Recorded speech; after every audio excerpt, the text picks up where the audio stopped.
Salut les amis, j'espère que vous allez bien. On se retrouve pour une nouvelle vidéo avant-match et match tant attendu entre Chelsea, entre plutôt le PSG et Chelsea.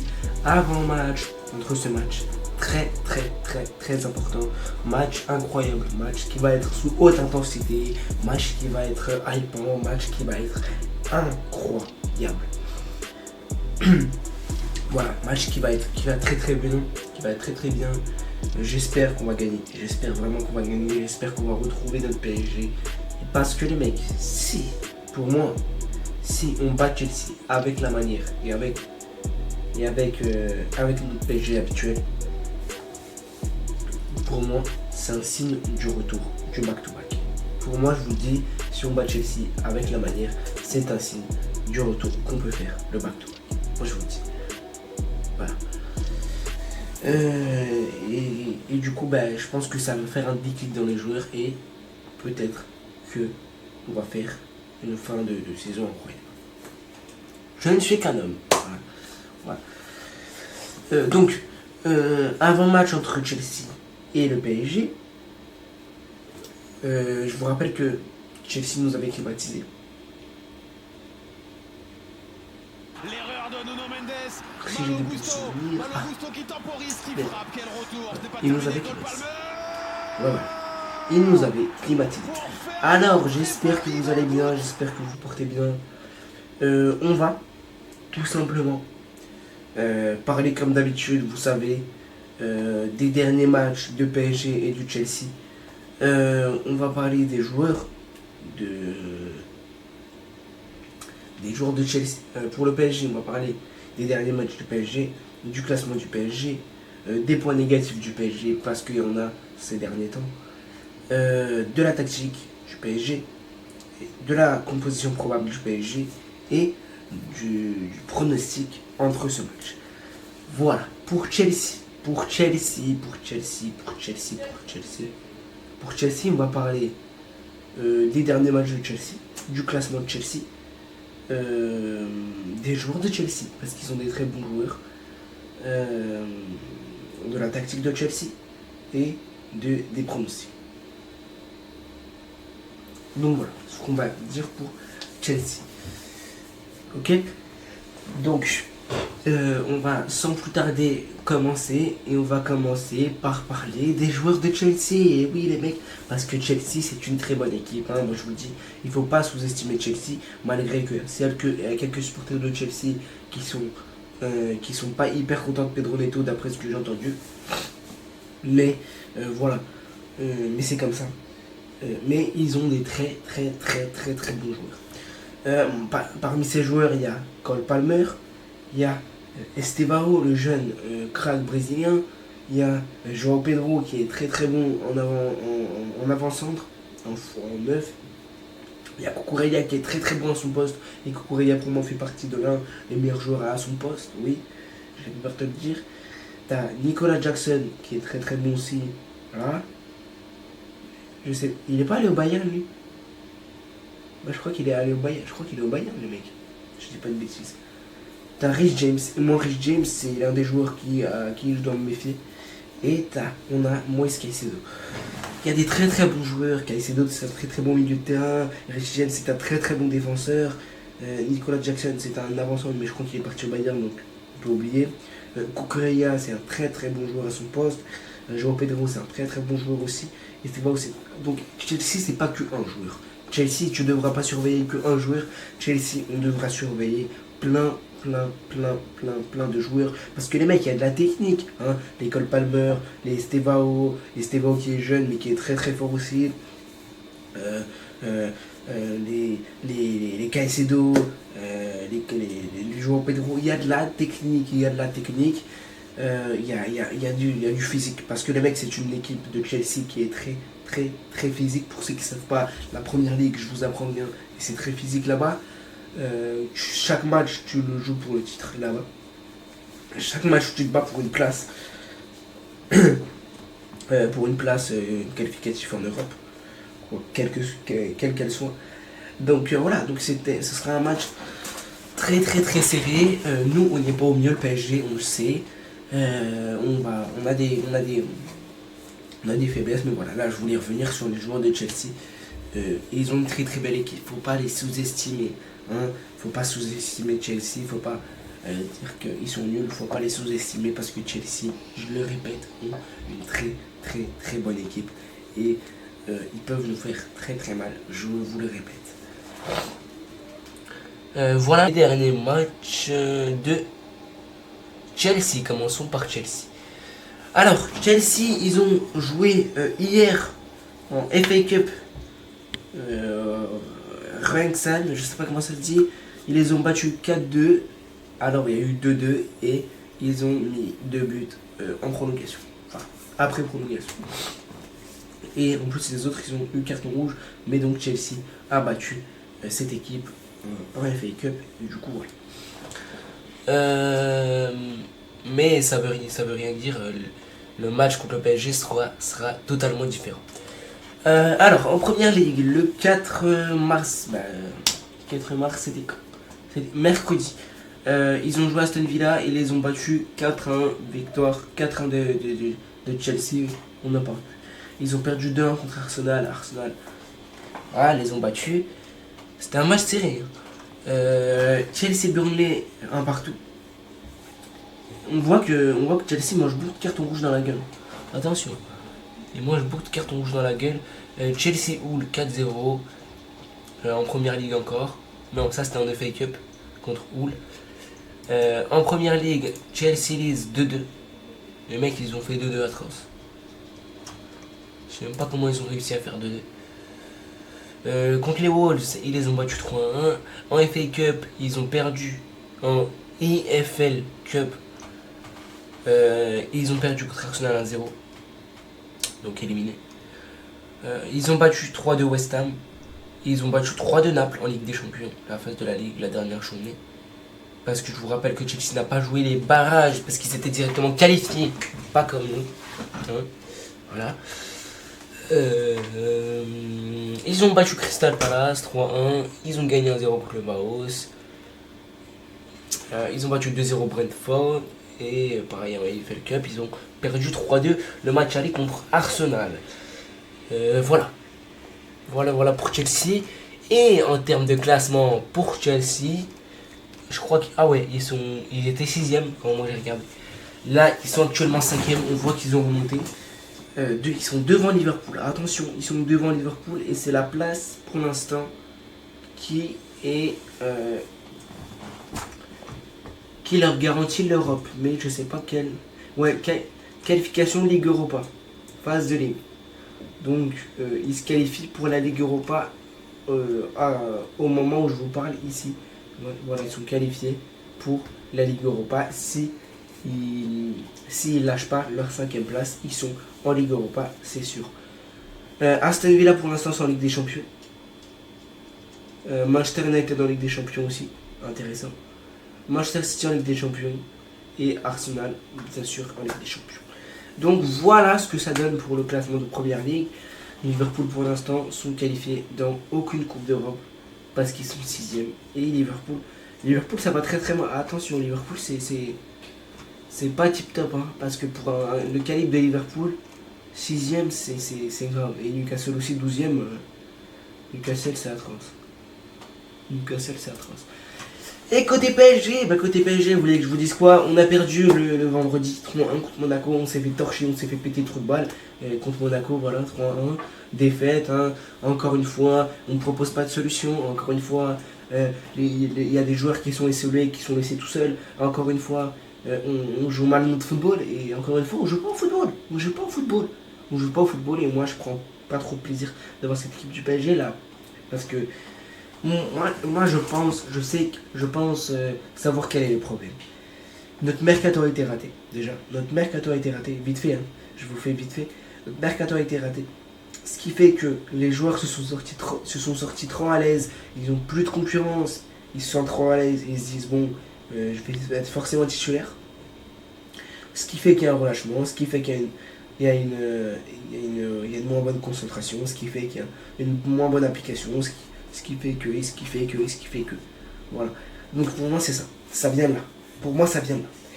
Ça, on l'avait pas vu la saison dernière parce qu'il y avait de la concurrence, il y avait une forme de objectif. Là, je sais pas si c'est vraiment leur objectif de faire le back-to-back. Je sais pas. Je sais pas. Parce que d'après ce que je vois, d'après des performances et d'après le début de la saison, ils ne montrent pas trop ça. Ils ne montrent pas trop ça. Donc voilà, j'espère qu'ils vont se réveiller et très très vite. Parce que là, on vient de gagner contre le Havre, le 28-2. Mais je vous rappelle que on a fait match nul contre Monaco pour se qualifier en huitième et ça a été très très compliqué. On a gagné 3-0 contre Metz, on a fait 3-2 contre Monaco, ça a été très compliqué et contre Monaco on a joué de manière horrible. On a joué horriblement. C'est les 3 matchs contre Monaco, on a joué de manière dégueulasse. Et je sais pas comment on n'a pas perdu en barrage, vraiment. Je sais pas. Contre Rennes, on a perdu 3-1 en Ligue 1. On a torché Marseille 5-0. On a gagné contre Strasbourg 2-1. On a fait un partout contre Newcastle, enfin la J8. On a battu Auxerre 1-0. On a perdu contre le Sporting 2-1. On a gagné Lille 3-0. On a perdu contre le PFC en Coupe de France 1-0. On a battu l'OM. Et on a gagné contre le PFC. Ah, des résultats atroces, hein, parce que tu perds sur deux confrontations en Ligue 1 avec Monaco, tu les perds les deux. Voilà, c'est horrible. Et niveau classement, comme c'est drôle.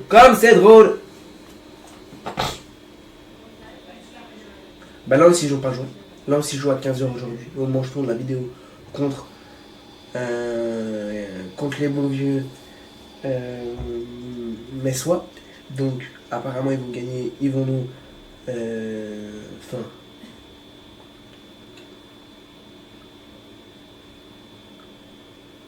Bon, on va avoir un point d'avance sur eux. Mais voilà. Ah non! Je suis un ouf, moi. Ouais, je crois qu'on va avoir un point d'avance sur eux. C'est ça. Ils seront à 56. Ouais. Donc, potentiellement, tu as un point d'avance. Il faut que tu gagnes contre Nice, ça veut dire, parce qu'après on joue Nice.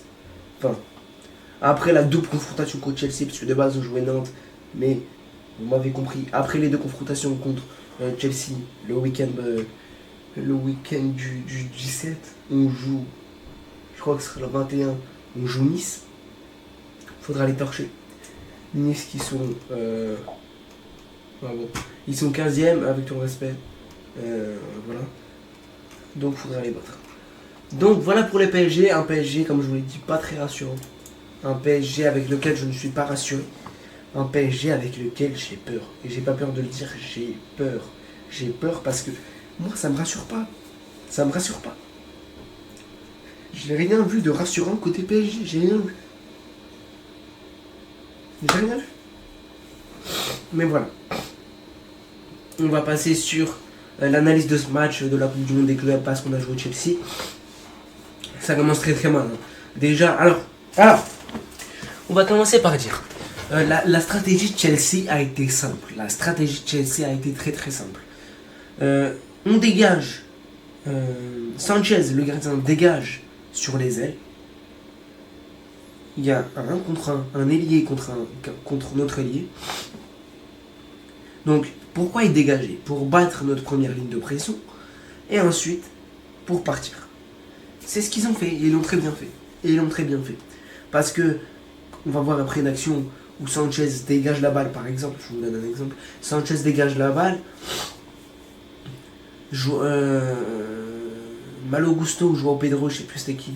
Je crois que c'était Joao Pedro. Joao Pedro gagne son duel. Donc Joao Pedro gagne son duel. Joao Pedro accélère. Joao Pedro fait la passe. Le joueur à qui il a fait la passe, il y a but. Donc voilà les mecs, c'est tout simple. Cherchez pas, c'est tout simple. Ça sert à rien de cherchez pas plus loin, c'est plus simple, il n'y a pas plus simple que ça. Voilà. On continue. Alors là.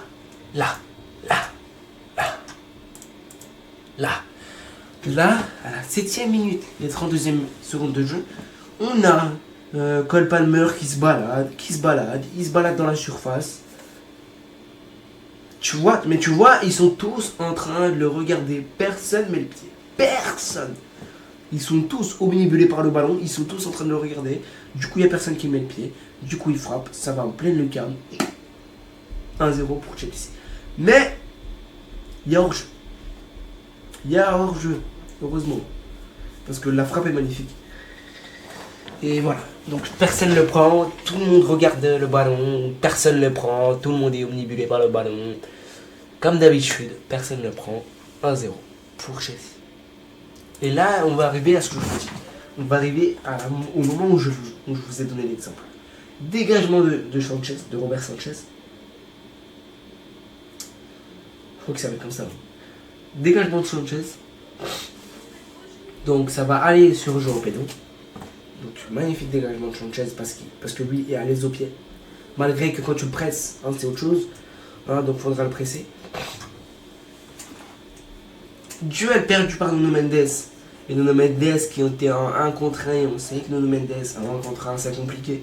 Quand tu le laisses en 1 contre 1 comme ça, tout de suite il va se faire fumer. Parce que, enfin, il va se faire fumer, ça dépend, mais la plupart des cas, en 1 contre 1 c'est difficile.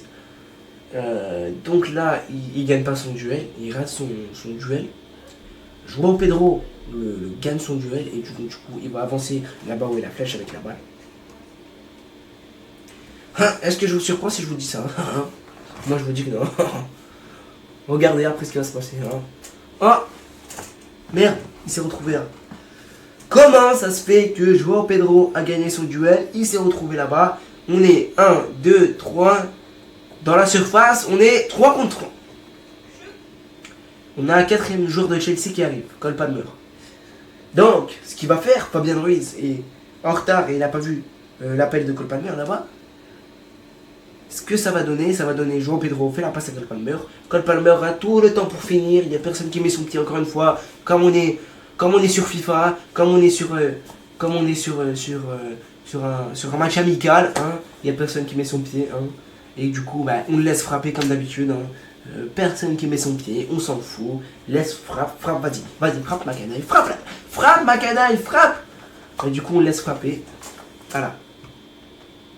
On laisse frapper, il n'y a personne qui met son pied. Alors moi, je ne sais pas si vous voyez un joueur qui met son pied. Fabian, il est en retard. Pacho, il n'était pas là.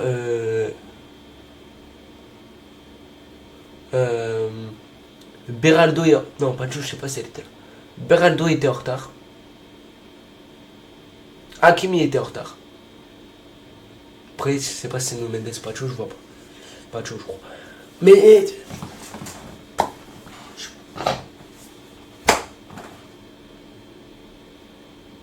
Je sais même plus si Pacho il était là, je sais même pas s'il était suspendu ou quoi.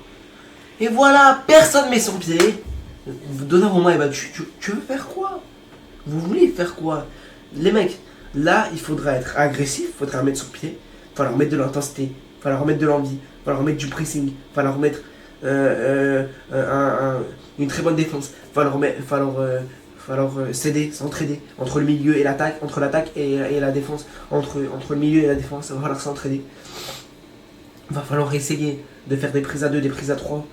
Il va falloir essayer de coordonner notre bloc équipe et de retrouver notre bloc équipe parce que ça on ne le voit plus.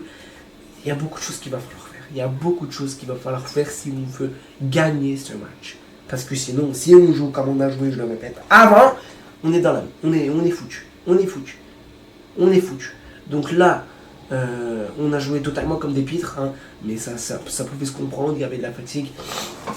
Mais on a joué comme des pitres et il n'y avait personne qui mettait son pied. Moi j'avais l'impression... Alors, j'avais l'impression que tout le monde regardait. C'était tous des spectateurs. Mais dans ce cas-là, dites je suis spectateur, allez dans les tribunes. Allez dans les tribunes, moi je comprends pas. On est spectateur, les mecs, c'est dingue. Être spectateur au bord terrain, c'est incroyable. C'est incroyable. Moi aussi je voudrais vivre cette expérience, mais je peux pas. Je peux pas les mecs. Je peux pas malheureusement. Moi aussi je voudrais vivre cette expérience, mais moi je peux pas. Voilà. Bon, là, encore une fois, Encore un problème, on regarde pas ce qui se passe dans notre dos. On est omnibulé par la balle. On regarde pas ce qui se passe dans notre dos.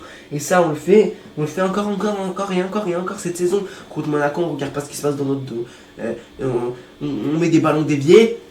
Le ballon, il est où? Mais on sait pas ce qui se passe dans notre dos. On sait pas. Parce qu'on est tous omnibulés par la balle. Ils sont tous en train de regarder le ballon. Regardez.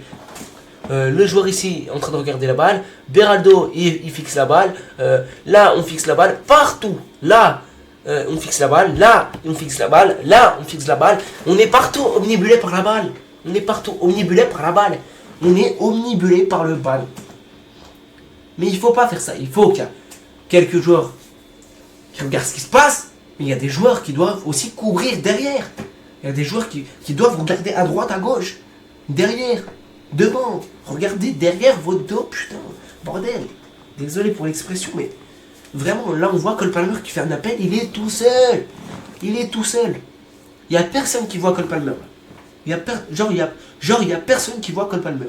Genre, ici, le joueur ici devant, il voit pas Cole Palmer partir. Genre, lui là, il tourne pas la tête pour voir Cole Palmer partir. À un moment donné, faut arrêter. Faut arrêter. Parce que ça donne des très bons contres et une attaque dangereuse. Et d'ailleurs, voilà, une attaque avec but. Et voilà. Encore une fois, je vous ai dit, on ne regarde pas dans notre dos. Et ça, c'est un problème. Si contre Chelsea, là, mercredi, on ne regarde pas dans notre dos, on est cuit. On est cuit. On est cuit parce que eux, ils vont mettre de l'intensité. Peut-être. Je sais pas. Après, ça dépend comment ils vont arriver. Parce que ils peuvent arriver de te presser. Mais ils peuvent arriver aussi te gêner et jouer bloc bas. Hein, parce que je te rappelle qu'ils sont au Parc des Princes. Hein, ils sont à l'extérieur. Ils ont le match contre Stamford Bridge, donc eux, je peux te dire qu'un match nul, ça les arrange. Donc, pas de souci. Donc, transversal pour. Enfin, ballon piqué ou transversal, je sais pas, dites comment appeler ça comme vous voulez. Pour Cole Palmer. Encore une fois, les mecs, une dinguerie. Cole Palmer, il rentre dans la surface, il n'est pas pressé, il n'y a aucune intensité. Et donc, du coup, il n'y a aucun. Il y a aucun mec qui met son pied, il n'y a aucun pied pour le contrer. Ce qui fait qu'il a tout le temps pour tirer, plein de lucarnes. Allez, va dormir. Allez, Donnarumma va dormir et plus rien faire. Donnarumma qui s'en va dormir. 2-0 pour Chelsea. 29e minute de jeu. Là, on sait que c'est cuit. Moi, je savais à ce moment-là que c'est cuit. C'était fini. C'était fini parce que on voyait aucune envie, aucune intensité. On dirait des papis sur le terrain, mais ils étaient cramés, à mon avis. Ils mettaient pas leurs pieds, ils mettaient pas de pressing. Moi j'ai pas reconnu PSG. Ce match-là, j'ai vraiment pas reconnu PSG. Et j'espère que ça va pas être comme ça mercredi parce que vraiment, si c'est comme ça mercredi, je pourrais pas. Je pourrais pas, je vais faire crise cardiaque. Moi je vous le dis. Si c'est comme ça contre mercredi contre Chelsea, dites-le nous, comme ça on regarde pas le match. Et mais vraiment, il va falloir se bouger, il va falloir mettre de l'intensité, il va falloir mettre une envie de gagner, une envie de revanchard, une envie de gagner, une envie de aller chercher cette équipe de Chelsea, une envie de battre cette équipe de Chelsea pour faire le back-to-back. Et moi je vous dis, il faudra le faire.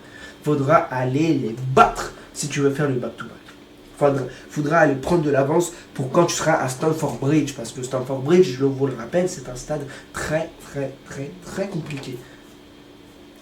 C'est très compliqué de jouer à Stamford Bridge. Il y a une grosse ambiance. Pour Arsenal, c'est compliqué. Pour le Barça, ils ont perdu là-bas en Ligue des Champions en phase de poule. Stamford Bridge, c'est une très grosse ambiance qui est là-bas. Et une très grosse...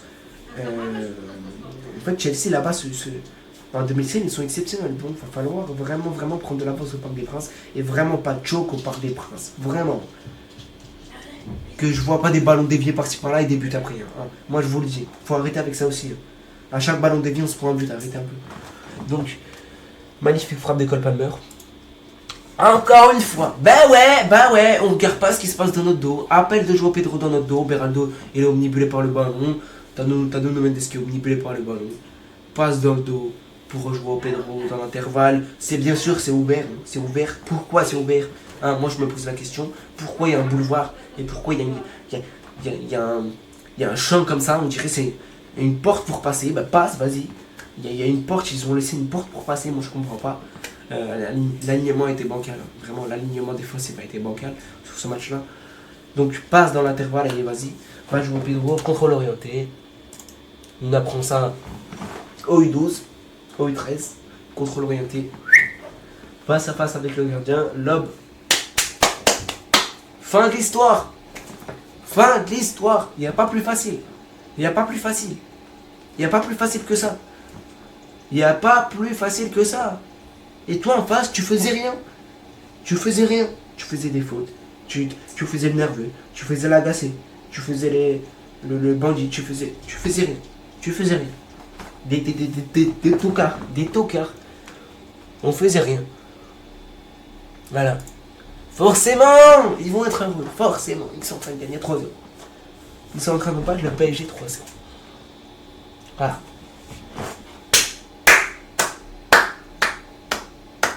Bravo. Bravo. Et on voit qu'on avait beaucoup de problèmes. Mais pour moi, dans ce mercato-là, tu l'as vu aussi contre le match de Chelsea, il fallait doubler les postes. Il fallait pas vendre Donnarumma. Juste, il fallait que tu doubles les postes, que tu achètes des joueurs en plus qui peuvent t'apporter dans cet effectif. Et des jeunes joueurs, des joueurs qui ont envie de venir au PSG, suivre ton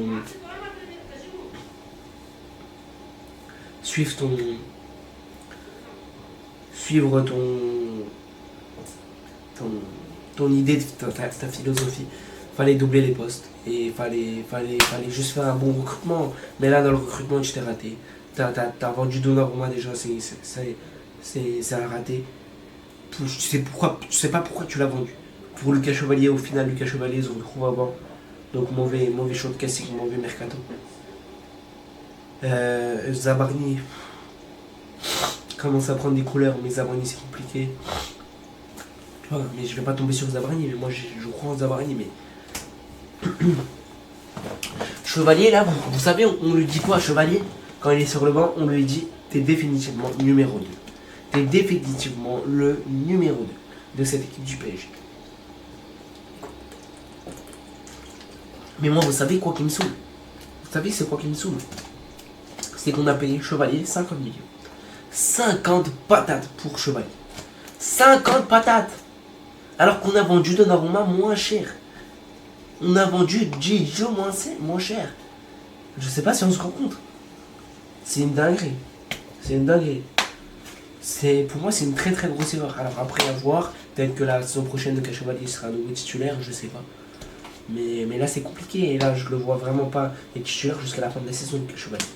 Pour moi, Lucas Chevalier, là, compliqué pour la Coupe du Monde aussi. C'est très très compliqué pour la Coupe du Monde. Je sais même pas s'il va être sélectionné. Je sais pas, mais là, Lucas Chevalier, c'est dur. C'est dur. Et quand il était titulaire, il nous a fait des boulettes, faut le dire. Pas tout le temps, mais faut le dire que ouais, il n'a pas été rassurant. Et Matvei Safonov, il faut le dire, il est plus rassurant que lui dans les cages. Moi, il faut le dire.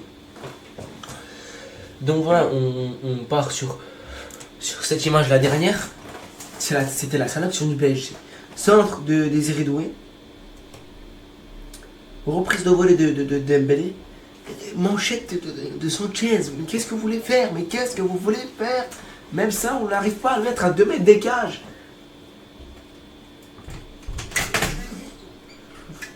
Vous voulez que je vous dise quoi? Vous voulez que je vous dise quoi? Je peux rien vous dire. Je peux rien vous dire. Alors maintenant, on va passer sur la compo probable. Pourquoi ça veut pas? On va passer sur la compo probable. Et moi, la compo probable que je voudrais voir contre Chelsea, c'est celle-là. Alors, sans Chevalier. Safonov au cage. Hakimi, Pacho, Marquinhos, Mendes. Marquinhos. Pas Zabarni. Moi, Zabarni, je suis comme ça. Malgré qu'il a fait une très bonne prestation contre le Havre. Contre Monaco, ça n'a pas été dégueulasse. Il a tenu la baraque. Il pouvait rien faire sur les buts. Hein. Mais peut-être Zabarni, pourquoi pas, mais je partirai quand même sur Marquinhos et je pense que difficile de voir Zabarni titulaire malgré que Marquinhos ces derniers temps il fait beaucoup de caca culotte, hein. Il a recommencé à faire le caca culotte, il fait beaucoup de caca culotte donc voilà. Au milieu de terrain, apparemment il y a le retour de João Neves, donc João Neves milieu de terrain avec Vitinha et avec Fabien Srapala. Avec Anguigny, s'il te plaît, Luis Enrique, s'il te plaît, Lucho, mets Canguilhem au milieu de terrain, mais pas Warren Zaïre-Emery, parce que Warren, ce n'est pas un bowler, ce n'est pas un bowler, ce n'est pas un mec qui a cette capacité à tirer, qui a cette capacité à relancer proprement, qui a cette capacité à relancer sous pression, qui a cette capacité à mettre des caviars, qui a cette capacité à voir le jeu. C'est pas ce mec-là. C'est pas ce mec-là. C'est pas ce mec-là. C'est pas ce mec-là. C'est pas. Voilà. Et en attaque, je partirai avec Dembélé numéro 9, ça c'est sûr. Parce que Dembélé, son entrée contre Monaco a été très bonne, mais ça c'est sûr. Dembélé peut normalement enchaîner contre Chelsea. Kvaratskhelia c'est compliqué, Doué c'est compliqué, vraiment. Mais je partirai. Je sais pas, en attaque je sais pas vraiment, je sais pas parce que. Bon, allez, je partirai sur Doué à droite, mais je partirai sur Barcola à gauche. Et je laisserai Kvaratskhelia au banc et je mettrai Kvaratskhelia en montrant parce que les mecs, les performances de Kvaratskhelia, ça va 2 minutes aussi. Hein. Les dernières performances de Kvara, je pense qu'il est un peu trop à l'aise. Il est un peu trop à l'aise. Il faut ramener de la concurrence. Parce qu'il y a des postes qui sont pas doublés. Par exemple, voilà, Neves quand il est blessé, tu mets qui? Tu mets Drou, tu peux mettre Canguilhem, mais tu mets qui? Vitinha quand il est blessé, t'as personne. Fabien est blessé, João Neves sont blessés, t'as pas trop de solutions. Donc il faut ramener du monde aussi. Faut ramener de la concurrence, des bons joueurs. En défense aussi un peu de concurrence. Malgré que la défense ça va. Et en attaque aussi, Ça parle de Diomandé qui est l'Ivoirien, qui est très bon, qui est très apprécié par la direction. On va voir si ça se fera au mercato d'été. Mais moi je vous dis un truc, le mercato d'été ce sera une pépite pour le PSG parce qu'ils savent qu'il y a des trucs qui n'ont pas été, ils savent que le mercato n'a pas été bien réalisé. Hein. Je pense que Luis Enrique l'a réalisé lui-même. Je pense qu'ils le savent. Luis Campos le sait. Luis Enrique le sait. Ils savent que le mercato a été un échec. Ce mercato-là a été un échec.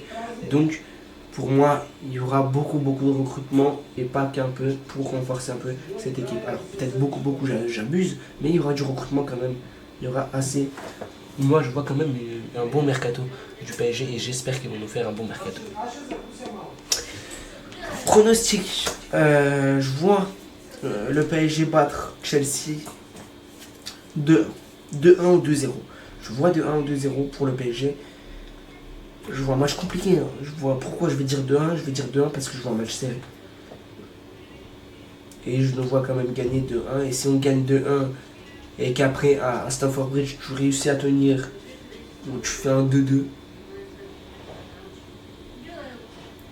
ce qui fera que ça fera 4-3. Si aussi à Stamford Bridge tu fais un 0 où tu peux gagner ou tu peux faire un match nul. En vrai, je prends tant que tu perds pas à Stamford Bridge, tu fais pas remonter. Moi je prends, mais déjà il faudra faire le taf au Parc des Princes. C'est pour ça que je vous dis, il faudra les battre au Parc des Princes. Avec le maximum d'avance. Moi c'est pour ça que je vous dis. C'est pour ça que je vous le dis. Je vous dis ça, il faudra les battre au Parc des Princes. Parce que je vous le dis, je vous le répète, Chelsea, si tu ne les achètes pas au Parc des Princes, et si tu ne prends pas une avance à Stamford Bridge, ils vont t'éteindre. Parce que pourquoi il faudra les atteindre au Parc des Princes? Parce que quand tu les atteins au Parc des Princes, après, forcément, ils auront rien à perdre. Donc ils vont commencer à se découvrir. Tu auras des espaces. Il faudra profiter des espaces. Il faudra les battre au parc, mais ce sera déjà pas simple. Ce sera un match très compliqué. Donc je vous l'ai dit, vous avez vu, on a perdu nous-mêmes en Coupe du Monde des clubs contre Chelsea. Forcément, c'est pas la même compétition, mais j'espère que les joueurs vont avoir cette mentalité de revanche. Ils vont avoir de l'envie, de l'intensité, vraiment je vais voir une grosse intensité de la part du PSG. Si je vois pas d'intensité, je pète un câble. Je veux voir du mouvement, je veux voir de la permutation, je veux voir de l'envie, je veux voir des bonnes passes, je veux voir des bonnes combinaisons, je veux voir une équipe qui s'entraide, je veux voir une équipe qui est bonne à la finition, parce que j'en ai marre aussi de la finition. Je veux voir une équipe qui fait tout bien, comme on a fait la saison dernière, Parce que la saison dernière, on était une équipe soudée, une équipe où il y avait d'abord le collectif. Là, on n'est plus une équipe collective, on est une équipe à individualité, une équipe qui attend qu'un joueur fasse un exploit. Il faut arrêter, faut arrêter. Faut arrêter de croire à ça. Moi, je veux une équipe qui se donne, une équipe qui joue collectivement, une équipe qui est bonne, une équipe qui est cohérente, une équipe qui se bat pour le club et qui se bat pour les supporters. Parce que ces derniers temps, on voit plus ça. On voit plus trop ça, les mecs. Il faut le dire. Ces derniers temps, on n'a plus trop ce sentiment-là. On n'a plus ce sentiment-là. Et moi, je suis désolé, il y a des supporters au Parc des Princes qui nous disent « Oh, 3-0, c'est tranquille, ça va, on a gagné la Ligue des Champions, on a gagné ça. » Arrêtez à un moment donné. Ceux qui disent ça, c'est pas des vrais supporters. Ceux qui disent ça, c'est des footix. C'est des footix. Et nous disent « Ouais, tranquille, ça va, on a gagné tout. On vient de perdre juste un match 3-0, ça va, tranquille. » Non, les mecs, non, c'est pas comme ça qu'il faut le prendre. Il faut voir les faiblesses qu'on a. Quand tu perds, il faut regarder tes erreurs. Et après, il faut les corriger. Faut les corriger, parce que si tu dis tout le temps ça va, on a perdu, tranquille, que tout va bien, non, on va jamais avancer. On va jamais avancer. Un club, il faut qu'il voit ses erreurs quand il perd. C'est ça. C'est ça le foot. C'est ça le foot. C'est savoir se relever de ses erreurs. Et après, devenir un très très grand club. Nous, c'est ce qu'on a fait. On a souffert pendant des années. On a gagné la Ligue des Champions. Mais là, on peut faire le back-to-back. Mais là, on tombe dans les travers. J'espère que ça va pas être le cas. Je parle pas de la direction, je parle de footballistiquement, parce que footballistiquement, faut améliorer des choses. Et je suis confiant en Luis Enrique, je crois en Luis Enrique, et je ne doute en aucun instant de Luis Enrique. Je ne vais pas douter de l'équipe, je ne vais pas douter de Luis Enrique, parce qu'on sait ce qu'il nous a fait, il nous a déjà prouvé hein, plusieurs fois, pas qu'une fois. Donc voilà, on va pas commencer à dire Luis Enrique out, ça c'est des conneries. Hein. Ceux qui disent ça, vous êtes totalement bourrés, totalement tarés. Donc voilà, merci de prendre la porte les supporters qui disent ça. Mais voilà, moi je crois en Luis Enrique, je crois au back-to-back, je crois à la victoire contre Chelsea, je crois en ce PSG là, bref. Voilà, j'espère que la vidéo vous a plu, n'hésitez pas à liker, à vous abonner. Vous êtes les boss. Bye. Et allez Paris, bye les mecs.